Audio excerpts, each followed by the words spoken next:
Bonsoir, mesdames, messieurs. Des rebelles Houthis ont attaqué un navire de l'armée américaine au large du Yémen et les Américains ont répliqué sous forme de missiles de croisière Tomahawk qui ont détruit plusieurs bâtiments civils.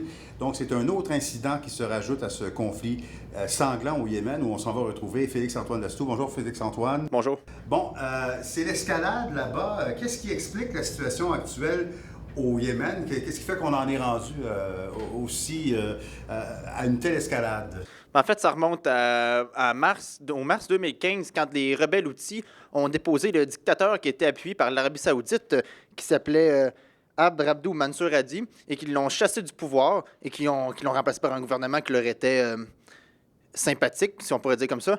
Et depuis ce temps-là, il y a une coalition menée par l'Arabie saoudite et qui est supportée par les autres pays du Golfe, comme les Émirats arabes unis et le Qatar, et qui sont aussi supportés par des puissances occidentales comme les États-Unis et la Grande-Bretagne, qui mènent une campagne de bombardement aérien intensif au Yémen pour essayer de chasser les rebelles qui sont appuyés par l'Iran et de ramener en place le dictateur qui a été déposé l'année passée. La semaine passée, il y a un chasseur-bombardier de l'Arabie saoudite qui a bombardé un rassemblement funéraire qui était là pour célébrer la mémoire du père du ministre de l'Intérieur qui se prénommait Sheikh Al-Ali Rashawian. Et il y a eu 140 morts et 525 blessés. Ça a été un hécatombe, un bain de sang.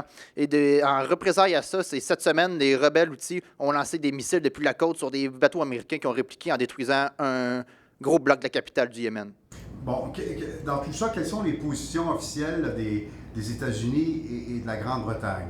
La Grande-Bretagne n'a pas voulu se prononcer vraiment sur la situation en cours, mais pour ce qui est des États-Unis, le président Barack Obama a fait quelques sorties dans lesquelles il se disait préoccupé par l'attitude de son allié traditionnel, l'Arabie saoudite, mais il n'a pas réagi, il n'a pas empêché ses conseillers d'appuyer l'Arabie saoudite, il n'a pas arrêté de ravitailler en munitions et en pétrole l'armée saoudienne qui attaque en ce moment le Yémen, et il continue toujours de vendre aussi à l'Arabie saoudite des quantités énormes d'armes et de munitions. On parle de 210 milliards pendant 5 ans. C'est plus que le président Bush durant tout son mandat.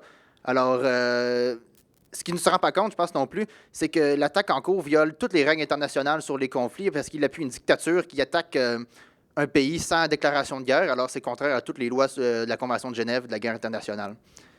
Alors ça, comme le dit le proverbe, Daniel,